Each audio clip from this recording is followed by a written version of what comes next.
everyone, Sajaste means natural in me, affirms natural in you. And welcome to the International Yoga and Music Festival organized by Nada Yoga School in Rishikesh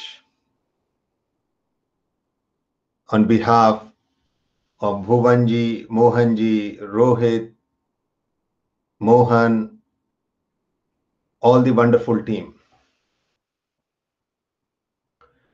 This is our tradition, parampara, for the last 12 years. In the past, it was always in person, but as you know, because of COVID, we went online. So before I go into the theme of today, which is yoga and Sankhya philosophy, I would like to chant a mantra which will give you the essence of the yoga, the goal of the yoga. Dharma deham dharma manas dharma buddhi atma dharma priyajan dharma sarvajan dharma desh dharme dhara धर्म ने हम धर्म एकम धर्म ही गतिशीलता धर्म जीवन धर्म चेतन धर्म ही आनंद परम सहजम अस्ति अस्ति अस्ति ही. This mantra tells you the essence of all yogas, all spiritual paths. It means right care of my body, feelings, mind, and soul, right care of my family, community, country, and earth. Let this right care come with a sense of oneness, love, and constant movement forward. And let this right care bring me the bliss of conscious existence. I affirm this, I affirm this, I affirm this in my naturalness. My name is Jivasu, a part of Nada Yoga School. My own teachings are called Naturality, which is decoding, demystifying, democratizing enlightenment. But I'm going to explore with you the yoga and Sankhya in next 50 to 55 minutes. So first thing, we have to be clear that we live in the state of Viyog, because we cannot understand yoga unless we know where we are. And I'm not talking about all, but lots of people, they live in a state of Viyog. Viyog means when we suffer, have sorrow, pain, despair, loneliness. Because yoga means union and Viyog means disunion, fragmentation, division. That this body and mind has so many parts to it, and those parts within me, my emotions, my feelings, my thoughts, are not in harmony. In fact, they are in conflict with each other. So if you really look into the mind, your whole structure of emotions and thoughts, you will find what we call ourselves, our ego, sense of I has multiple pieces. That is why somebody said, I want peace of mind. I said, how it is possible? Because your mind is made up of so many pieces, and those pieces are fighting with each other. So you cannot contemplate, think that your mind will become peaceful, because it is made up of pieces and they are in conflict with each other. But you have to find something which is beyond mind. And approaching that, your mind will fall into its natural rhythm. And that whole process of getting into the rhythm, a natural rhythm of your body and mind and beyond, it is yoga. So yoga is a movement from viyog into this harmony. There is a huge number of yogas, but I would like to explore one of the greatest sages, Kapil, who gave us the philosophy and teachings of Sankhya. We have to be very clear one thing: when we say philosophy, please don't think this is a intellectual philosophy, it is contemplative philosophy, it is speculative philosophy. Because a lot of philosopher, most of the philosopher, it is all intellectual. All these sages, when they wrote, when they propounded a doctrine, a method, it was their direct experience. That is why we call it darshan. Darshan means direct seeing. Mujhe darshan ho gaye. It is a direct seeing. So whatever I'm going to explore, you have to be very clear that you can realize it. So Kapil gave the teachings and philosophy of Sankhya, and he gave meditation. In fact, Kapil's disciple taught Buddha. Idea of meditation and freedom or liberation through meditation came from Kapil to Buddha, but of course, Buddha took it to a new peak, a new height. So that is number one. Number two, lot of these teachings had no place of God in it. These are scientific teachings. Because there is a one type of science which we do in laboratory, but this is the science of my mind and body. My mind and body becomes laboratory where I test this science of yoga. And Kapil gave that science, and out of that science emerged two sister sciences, sub branches. One we call Ayurveda, focused and helping our body and mind to stay healthy. And the second is Patanjali's eight-limbed yoga, which took further from this healthy mind and body to pure consciousness, the ultimate samadhi, which Patanjali called Kaivalya, the absolute aloneness. So yoga and Ayurveda are the direct results of the teaching of Sankhya by Kapila. And Sankhya means enumeration, calculating the total elements of cosmos. The whole existence is made up of multiple elements and they function in harmony. So you can see Kapila was very precise. He said it is a mathematics, it is a science. You need not to be lost in unnecessary poetry, unnecessary mystery. And Swami Vivekananda called Kapila the first world psychologist.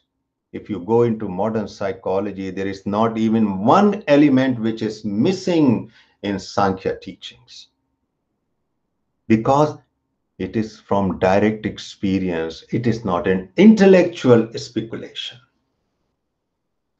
So now, where Kapil starts, science starts with the matter. Spirituality starts from ultimate consciousness. That is why there is so much of conflict, battle between two. Because science says whatever is perceivable through the senses, through the mind, through my body is the truth. Spirituality says what you see, what you perceive, what you feel is only a fraction of reality. Most of the truth is not visible. You cannot smell it, you cannot taste it, you cannot hear it because it is beyond the senses. And in fact, quantum physics is proving that. Because quantum physics first time said whatever world you see of the gross matter is not the last one. There is a microscopic world. There is a subtle world which you cannot experience through the senses. So in science, we start with the matter and energy. In spirituality, we start with ultimate, the very peak of consciousness and also energy. But that energy is subtle, energy is potential, not what we experience in our daily life. So that is where couples 25 elements start. And the first and primary element, he called element, of course, we cannot classify as an element, is consciousness, Purusha. And the second element is Prakriti, the energy and matter. A lot of people ask this question, what is life? How to describe life? If you go to Ayurveda, Ayurveda claims it is the science of life. And also if you go to Sankhya philosophy from where the Ayurveda evolved, it describes life very clearly. And I would like to narrate, to describe what is life. Life is a harmonious combination of consciousness and energy. You look into a single cell evolved 4 billion years ago on this earth, how it was different from the matter, pure energy, because it was conscious. So if you have to define life, these two elements have to be there, the consciousness and energy. Once they come together, life is formed. So you take a single cell, amoeba, paramecium, a plant, an animal, human being, all of them have same common feature, consciousness and energy. So a material body, energetic body, but in this resides this consciousness. Of course, the consciousness of an amoeba, of a single cell, of a virus, of a bacteria is different from human consciousness. Because the beauty of our consciousness is we are conscious of the consciousness, what is called self-awareness, which is present in some animals also, but in human beings, it is touching its peak. That is why in humans, the evolution is conscious. So, what Kapila was talking, that rest of the living being, the plants, the animal, the bacteria, and virus, they cannot evolve consciously. That is why he was giving all his teachings. What he said, whatever is possible in evolution ever, we human beings can achieve. We can condense millions of years of evolution in one lifetime, in 1 year, and maybe in 15 minutes. That is what Raman Maharshi did. That 10 to 15 minutes experience at the age of 15, at the age of 17, and he became an enlightened sage. So the whole idea of yoga, whole idea of Sankhya teaching is conscious evolution. But in order to understand that, we have to know what is my goal. If I don't know my goal, I will be wandering everywhere. And that is why in Sankhya teaching, the top two elements, consciousness and energy. When consciousness and energy, when Purusha and Prakriti, they meet, with that meeting is born Mahat, the cosmos, the grand universe with all its possibilities. And from the universe comes individual soul, ahamkar. The part of it is buddhi, the sense of I-ness.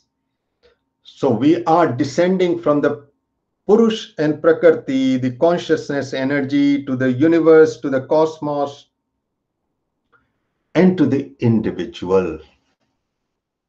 And intellect is the part of that individuality. And we go down further, then we come to the mind, emotional mind, feeling mind, which perceives through senses. And we go further down, then comes the body.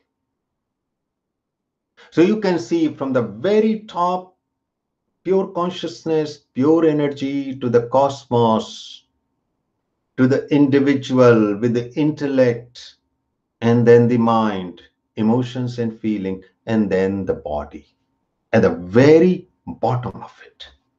And that very bottom part is the beginning of all science, but it is the last part of this evolution according to sage Kapil. And what happens, that somewhere along with this, at the level of individuality, we become oblivious of our own nature, that we are pure consciousness, we are Kaivalya, we are pure energy. And that is what Patanjali called ignorance. Because Patanjali mentioned in Yoga Sutra, there are 5 kleshas, 5 poisons, 5 problems which are responsible for Panchvrati. Because what is yoga? Yoga is Chittavrati Nirodh, prevention of those 5 modification, 5 changes, 5 waves in the ocean of pure consciousness, the Purusha. And the reason behind the cause of these 5 modification are Panchklesha, ignorance called Avidya, Asmita, I-ness, Rag, attachment, Dvesh, aversion, Abhinivesh, clinging to the life at all cost, destroying everything around us. So somewhere along this line, when we descend from above, from our pristine consciousness and energy, we develop ignorance. And out of that ignorance, we forget about ourselves. So that is why some people call yoga as remembering, recognizing again who we are. There is nothing to be achieved.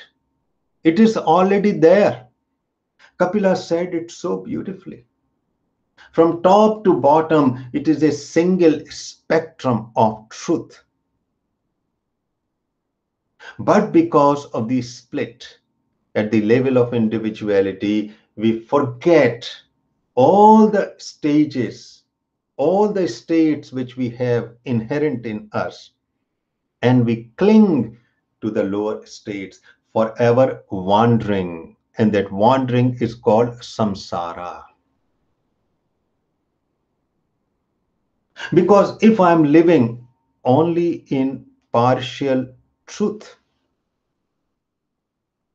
I'm only going to get a partial satisfaction. Because so much is hidden from the sight, from my mind. That means my own life. So let's be clear again. Pure consciousness and pure energy creates a full life, fullness of life. And I think sometimes we experience it also in the moments of flow, in the moments of achievement. Suddenly, in those moments, if we are watching a sunset, seeing a beautiful face, get extreme joy and rapture in the moments of creativity or during yoga or during meditation, what we experience is a moment of full life. Ask the skydivers and the racers and surfers. These are the extreme sports people. And why they do extreme sports, why they climb such high mountain, risking their life? Because they get a moment, a glimpse of that pure life. And in those moments, they touch this pure consciousness and also pure energy. But the moment doesn't stay.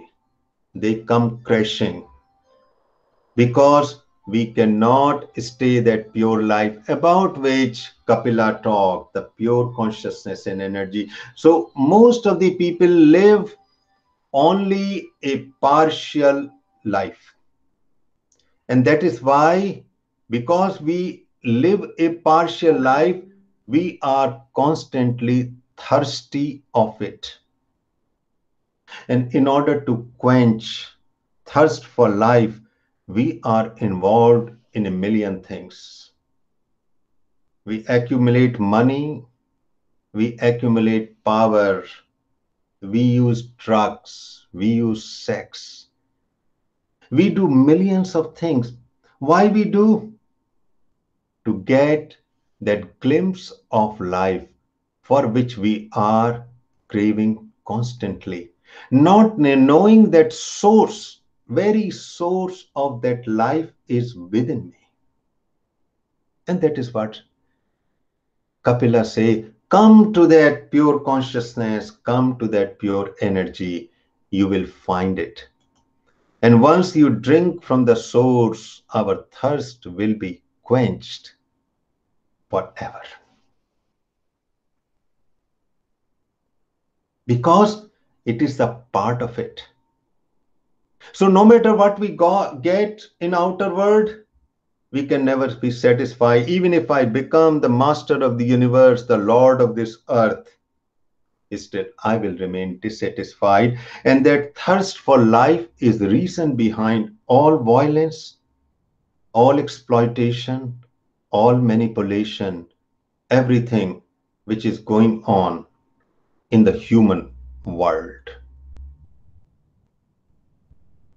So that is where the yoga is a process. And I will say yoga and Ayurveda both. So please, when you take the discipline of yoga, Anushasana of yoga, Ayurveda has to be the part of it. And I think in a lot of these yoga courses, Ayurveda is taught. Why? Because Ayurveda has to give us the fundamentals of body and mind to know our nature, our prakriti, our personality. Because without knowing that, I will be wandering into all kinds of unnecessary things which are working against me. Because these two sister sciences, they come from the same teachings of Sankhya, of Kapila. So the whole movement of creation is from pure consciousness and energy all the way to the body. Started from Mahat, the universe, the individual soul, intellect, mind, and the body. Now I have here mind and body, and if I know about mind and body, then my journey starts back. I am retracing my steps up to reach to the first two elements of Purusha and Prakriti, consciousness and energy.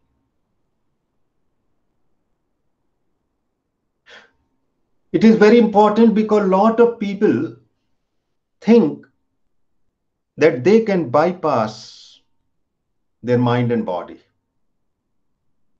Because once they listen to these philosophies, very high philosophy, they think they can take a leap, they can take a jump. But that was not the intention of Patanjali. That is why Patanjali gave Ashtanga Yoga. 8 limbs. 8 limbs means it is a science. It is an algorithm. These are steps, and you cannot bypass any step. You may jump to the third step, but then you have to come to the first step also. Because otherwise, it won't be a total fulfillment, which lots of people do. Listening to somebody's teachings, listening to somebody's philosophy, they want to bypass. That is just not possible. So after Sankhya, Patanjali put 5 kleshas, 5 poisons, 5 causes of suffering, and I would like to enumerate them again. The first one is avidya or ignorance. And this ignorance is not total, it is partial, because still I know about this world, I'm familiar with this world, I'm accumulating degree, knowledge, I'm writing books, but that is also ignorance. Ignorance means here I know only the part of the total truth. I don't know the whole truth. And because I know only the part of the truth, whatever I do will remain fragmented, conflicted, full of fear, full of sorrow and despair. So, avidya, ignorance, number one. Now, coming to the second, which is asmita, a sense of I-ness. I-ness is absolutely essential in a child. If a child is not developing a sense of I-ness, there is a problem. So when Patanjali said don't have a sense of I-ness or asmita is a poison, he talks when we become adult.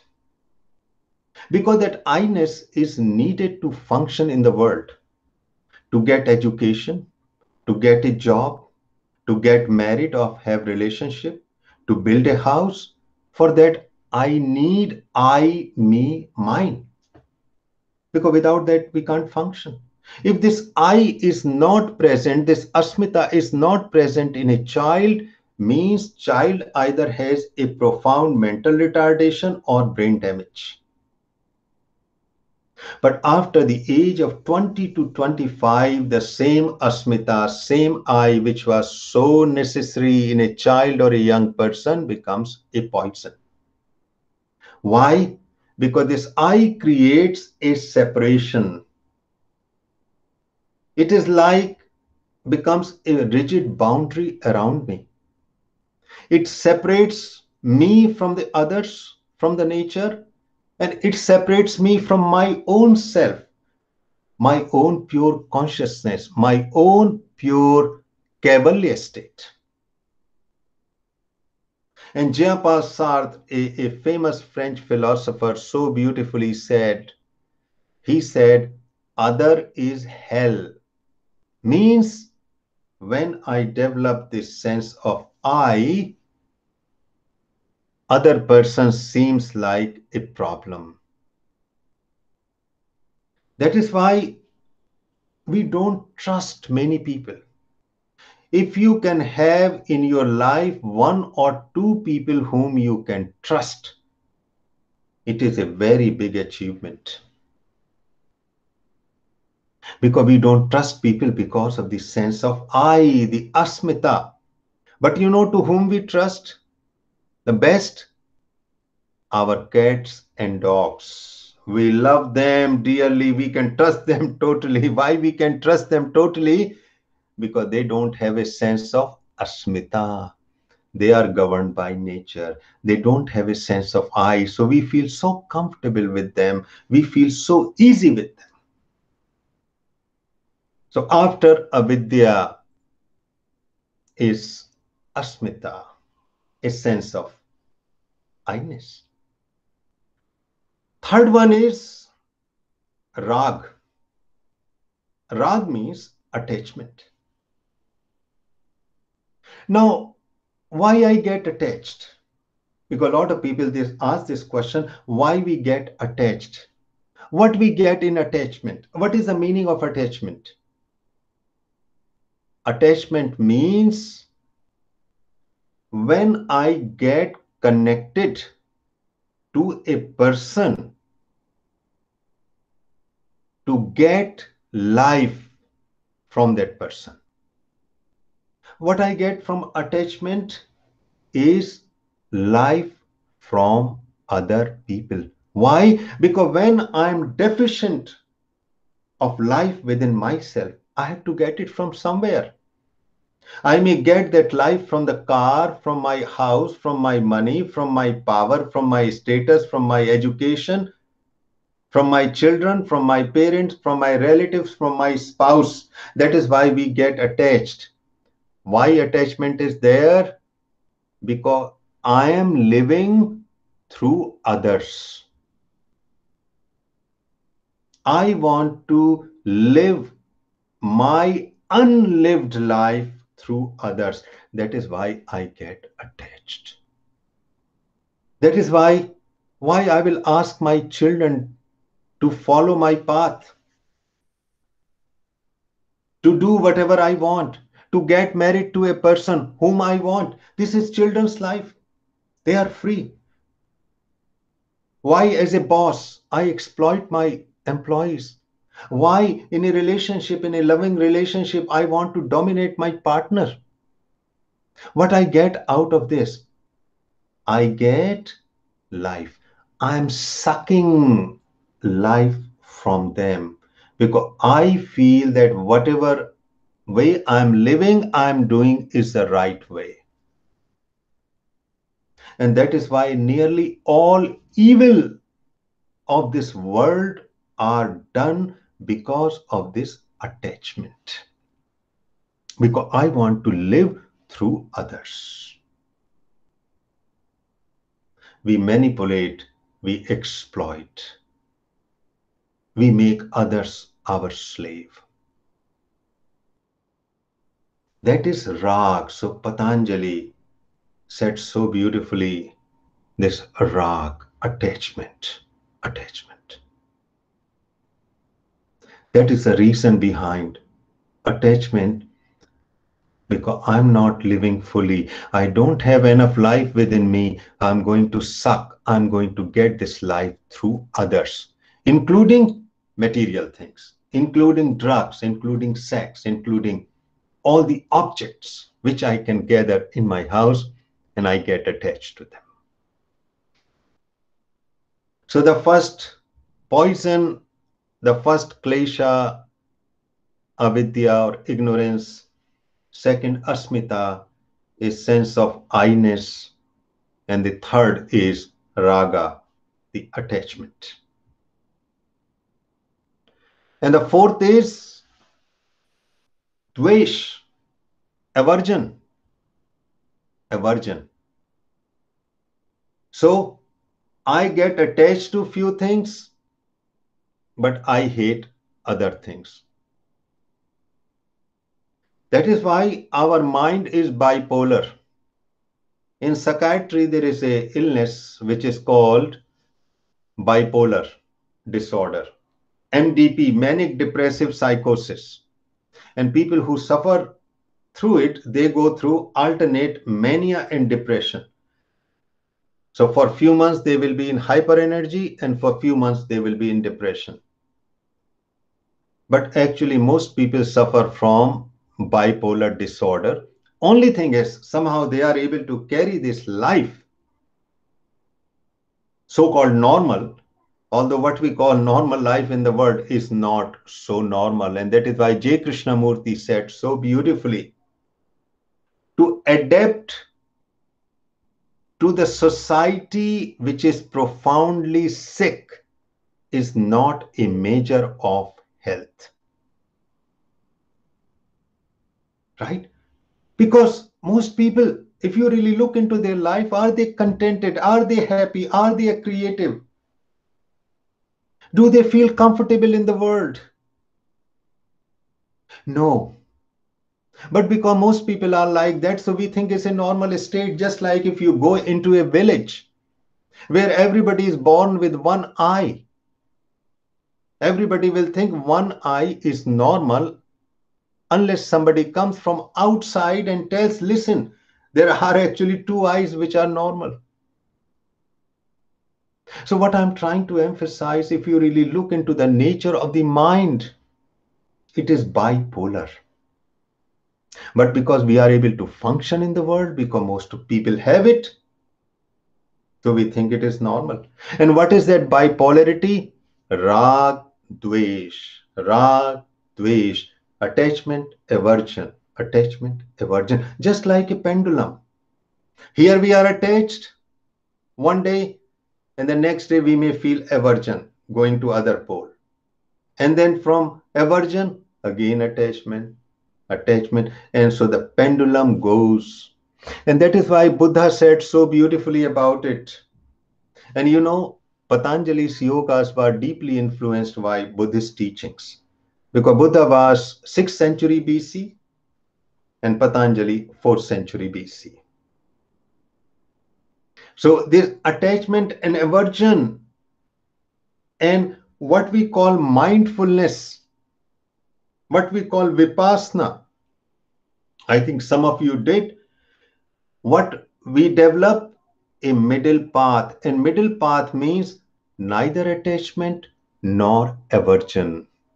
Something in between, a state which transcends both aversion and attachment.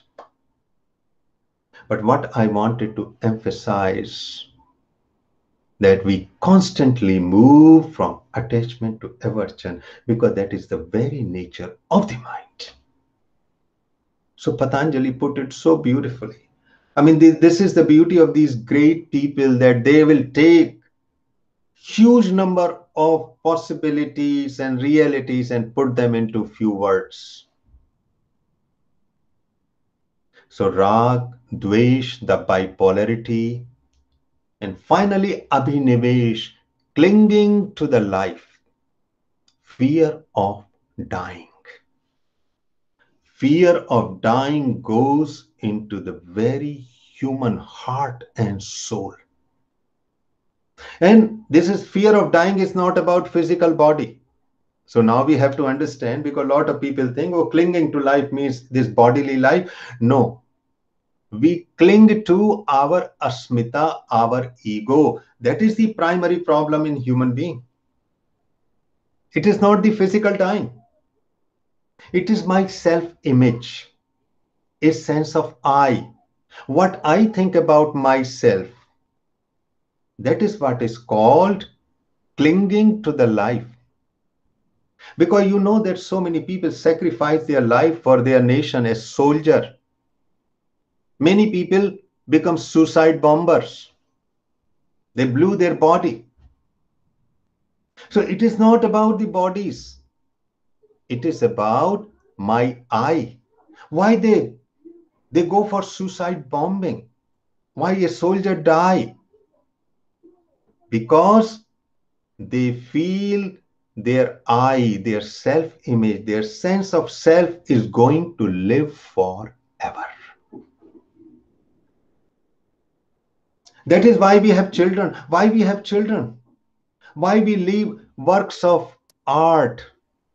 Why we build palaces and pyramid? Why we want to leave our legacy? Because we feel after our physical death, because physically we are going to die, but after my death, something will live on. That is why we create so many things in this human world. Animals don't have that idea. We have it. Clinging to the life, clinging to the life of ego. That is the root cause of the problem. And one great anthropologist, philosopher, and writer, Ernest Baker, wrote so beautifully about it. Denial of death. He said very conclusively, whatever we do in human world to deny my death, my dying, and this is not physical dying, it is my dying of self or ego. That is why ego creates time, future, future, future, future, future. More future means I'm going to live forever. That is a search of ego. Clinging to the life. Life means all the future. So that is why a lot of teachers talk about living in here and now, in this moment. How ego could live here and now, because ego wants to become immortal. But in yoga, immortality is not about endless time. In yoga, immortality is going beyond time. So there are two types of immortality. One immortality is of ego, which is seeking to live forever for 1,000 years, 2,000 years. That is why a lot of futuristic people, they want to create a human being who will live for 10,000 years. But even after 10,000 years, person is going to die. So that is difference between science and yoga. Science wants endless time. Future will go forever. What yoga wants? A different kind of immortality. And that immortality is beyond time, timeless, eternal. Because anything which is born in time is going to die in time. Once you take a leap beyond time, and that is what precisely happens in Kaivalya, the last samadhi after Dharma Mega Samadhi. This absolute aloneness means where there is no time. Time comes to a complete, absolute standstill. And first time we have a taste of immortality. So these five poisons of avidya, asmita, rag, dvesh, abhinivesh, they cause five chittavrati. Chit means consciousness, the tranquil, the pure, still, without time, without a sense of space. But what happens in this vast, infinite ocean of consciousness? There are constantly rising these waves, turbulence. And if you watch ocean or lake or a river, if there are too many waves, we cannot see anything clearly. That is why we move from one confusion to another confusion. There is so little clarity in our life. Why? Because these thought waves, these waves of emotion, these waves of feelings are constantly rising and disappearing, rising and disappearing. Even in the most relaxed moment, we cannot stop them. Even in the night, they appear in our dream. What are the dreams? The dreams are the same chittavrati. They are never absent, even in deep sleep. In deep sleep, they are very faint, but nonetheless, they are still there, very, very faint.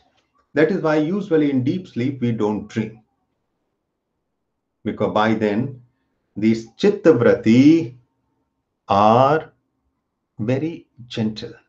So these five poisons, kleshas, are, they create five chittavrati. Now, in order to understand these chittavrati, because yoga is chittavrati nirodh, we have to be very clear. What we call positive from yoga point of view is an obstacle. A lot of people think if I'm doing good, I'm doing charitable work, I'm helping others, serving others, I'm compassionate to others, it is wonderful. We must do it all. But from yoga point of view, we must understand that doing good is not good enough. We have to transcend both good and bad. So from bad, we move to good, and from good, beyond. Because good is also a karma, just like bad is also karma. Whether it's a good karma or bad karma, both of them are bondage. We are not going to be liberated. So that is why these panchvrati after panchkleshas are right knowledge, wrong knowledge, memory, sleep, and imagination. These are the panchvrati. So even right knowledge is not the right knowledge from yoga point of view. What is called praman, which I can see or somebody tells, yeah, this is the right thing, because that right thing is only relevant in this world. Even that right knowledge may be an illusion because it is not a complete truth. What we call common sense. So a lot of people think common sense is all we want to achieve because that is good, but from yoga point of view, that is not good. So right knowledge,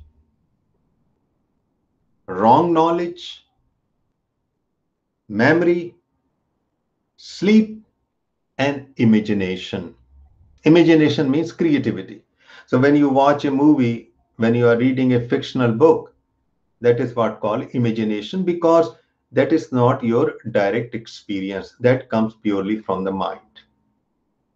These are the panchvrati. These are the five thought waves, emotional waves, which are constantly stirring our psyche, our mind, our emotions, our body, our brain.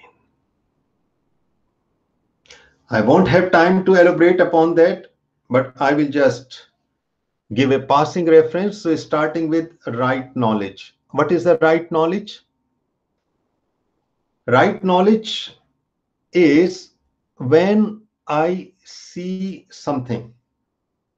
So suppose I see a car And I will say, yes, car arrived at my door. That is the right knowledge. Or I'm not able to see the car, but I can hear the sound, and I will say, yes, a car arrived. Neither I'm able to hear the sound nor I am able to see the car, but my son comes and tells me there is a car arrived at the door. This is called right knowledge. But this right knowledge is good for the senses, but in context of the whole universe, whole consciousness, it is only a partial truth. Because what happens, I get stuck with this right knowledge in all spheres of life, including my relationship, including my job, because that limits me. And there is a beautiful story of a Zen master, Bodhidharma. He went to China. Emperor welcomed in his empire. And this emperor asked Bodhidharma, what will be my rewards? Because I planted so many trees, I helped so many people, I distributed so much wealth. And what Bodhidharma did, he took off his shoe, put on his head, and started dancing. Emperor was so shocked. He said, sir, what you are doing? He said, oh emperor, you will go to hell. Emperor was very disturbed. He went into the night to ask Bodhidharma why he will go to hell in spite of doing so good. Everything he is doing with rationality. He said, because the bad karma binds, so is the good karma.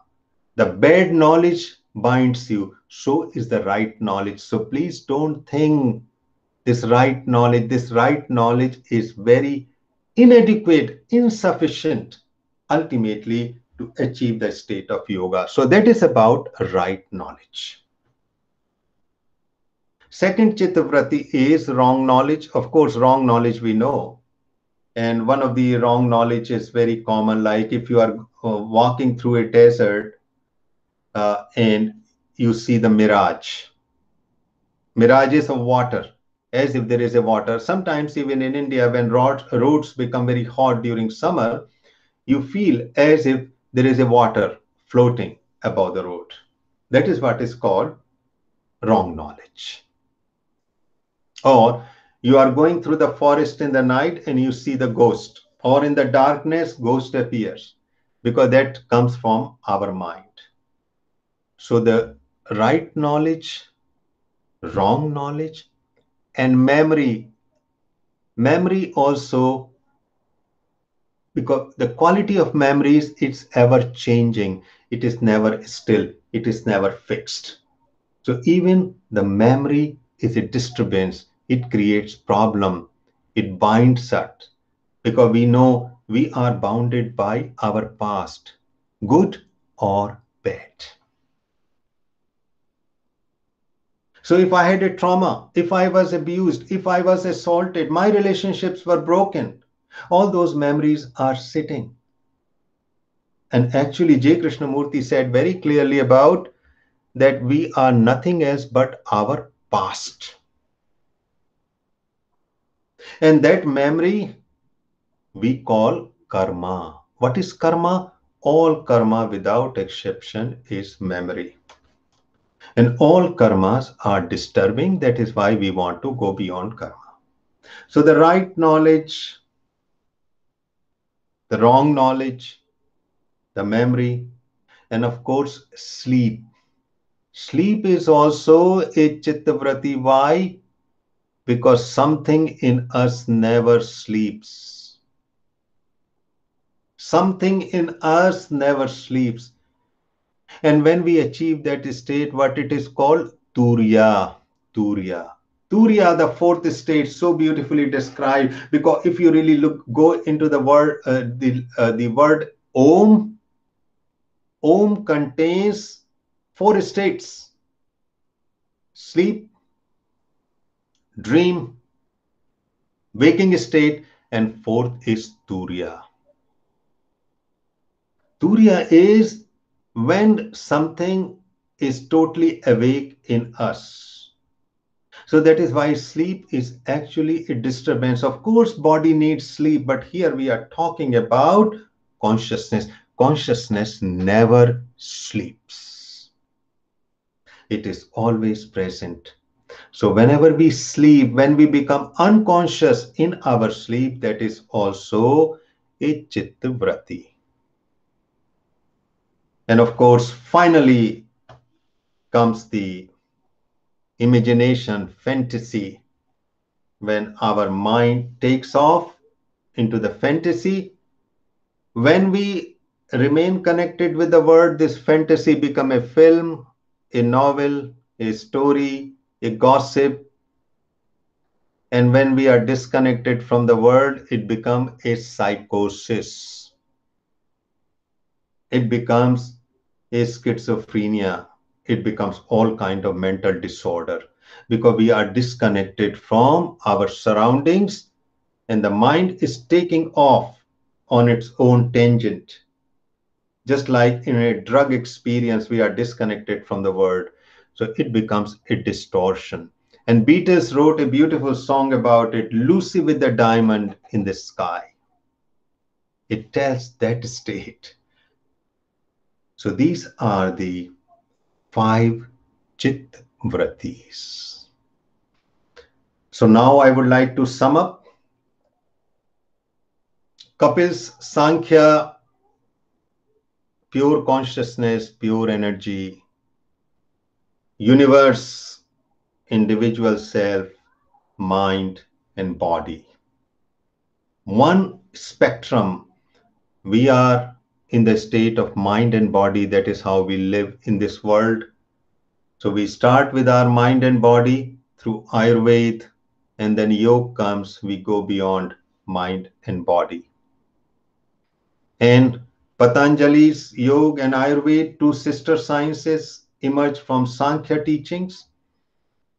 And Patanjali's five kleshas, five poisons, five problems are ignorance, egoism, attachment, aversion, clinging to ourself, to our ego. And they create five disturbances which create confusion and conflict, split, fragmentation, division, right knowledge, wrong knowledge, memory, sleep, and imagination. So these create Viyog, separation, fragmentation. And when we are healing these viyogs, this fragmentation and divisions, that is called yog, union. Everything comes together. And in that process, we trace our path back to our original nature, from the body to the mind, to the intellect, to the soul, to the universe, to the Prakriti, and finally we reside in pure Purusha, the pure consciousness. And Patanjali called it Kaivalya, the absolute aloneness. There is no other because there is no division. Only in division there is a other. When there is a no division, this is called aloneness, not loneliness. When there is a division, there is a loneliness. In the midst of all crowd, we may feel so lonely. But in this state, we are fully with ourselves. And what is the state of Kaivalya? It is absolutely full. And because this state is full, so there is no desire. And it is full of energy. So in these moments, our thirst for life is quenched forever. Now we are not seeking life through others. Actually, we become the source of life. So that is a quality of a yogi who gives life to others. Because a yogi is thirst is quenched. Now he or she becomes the source. And that is the goal of yoga, realization of Sankhya teachings of Kapila, sage Kapila. So, with that, I would like to stop here and thank you very much for joining us for the International Yoga and Music Festival organized by Nadi Yoga School Rishikesh. And please enjoy because there are wonderful sessions are coming. So just access them, explore them, experience them, and enjoy them. So thank you very much once again. And Sahajaste, Sahajaste is greeting in naturality. That means natural in me affirms natural in you. Because whether we believe in God or not, whether we believe in divine or not, we are all given our nature from the nature. And in yoga is also affirmation of ultimate of our nature. So thank you again and hope to see you.